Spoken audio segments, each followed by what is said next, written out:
Tense जो हम detail में डिस्कस करेंगे वो है प्रेजेंट इंडेफिनिट टेंस। इसमें हम देखेंगे कि प्रेजेंट इंडेफिनिट टेंस होता क्या है, इसको ट्रांसलेट कैसे किया जाता है और इसमें कौन कौन से रूल्स हमने फॉलो करने होते हैं।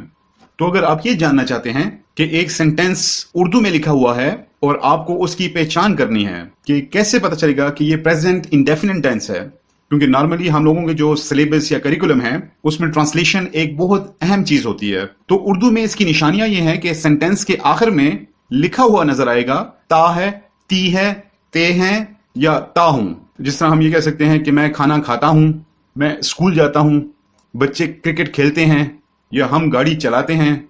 इस तरह के तमाम जुमले प्रेजेंट इंडेफिनिट टेंस की कैटेगरी में आते हैं। अब हम आते हैं थोड़ा सा रूल्स की तरफ कि वो कौन कौन सी चीजें हैं जिनका हमें ख्याल रखना है जिस वक्त हम किसी सेंटेंस को कन्वर्ट कर रहे हैं या ट्रांसलेट कर रहे हैं कि वो प्रेजेंट इंडेफिनिट टेंस में पाया जाता है। तो अगर मैं रूल्स की बात करूं तो इसमें हमेशा हमारे पास पहला रूल ये आएगा कि इसमें हमेशा वर्ब की फर्स्ट फॉर्म यूज होगी।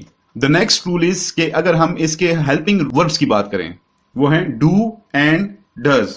इसमें दो हेल्पिंग वर्ब्स इस्तेमाल किए जाते हैं। अब एक और बात मैं आपको बताता चलूं कि प्रेजेंट इंडेफिनिट टेंस में कभी भी जो पॉजिटिव सेंटेंस हैं या स्टेटमेंट सेंटेंस हैं उसमें आप हेल्पिंग वर्ब्स का इस्तेमाल कभी भी नहीं करते। इसको हम बाद में डिटेल में डिस्कस कर लेते हैं। इसके अलावा एक और चीज मैं आपको बताता चलूं वो ये है कि प्रेजेंट इंडेफिनिट टेंस में आप वर्ब के बाद एस या ई एस का इजाफा करते हैं। फॉर एग्जाम्पल आपके सेंटेंस में अगर वॉक है तो आप वॉक्स करेंगे, अगर ईट है तो ईट्स करेंगे, सिंग है तो सिंग्स करेंगे, ड्रिंक है तो ड्रिंक्स करेंगे। लेकिन इसकी एक शर्त है, वो ये है कि the sentence has to be positive. Sentence का पॉजिटिव होना बहुत जरूरी है और उसके अलावा ही, शी, इट और singular nouns. I mean to say कि जुमले के शुरू में ही, शी, इट यानी कि third person pronouns apart from they और सिंगुलर नाउन। सिंगुलर नाउन के बारे में मैं स्टार्ट में बता चुका हूं कि कोई भी एक नाउन, फॉर एग्जाम्पल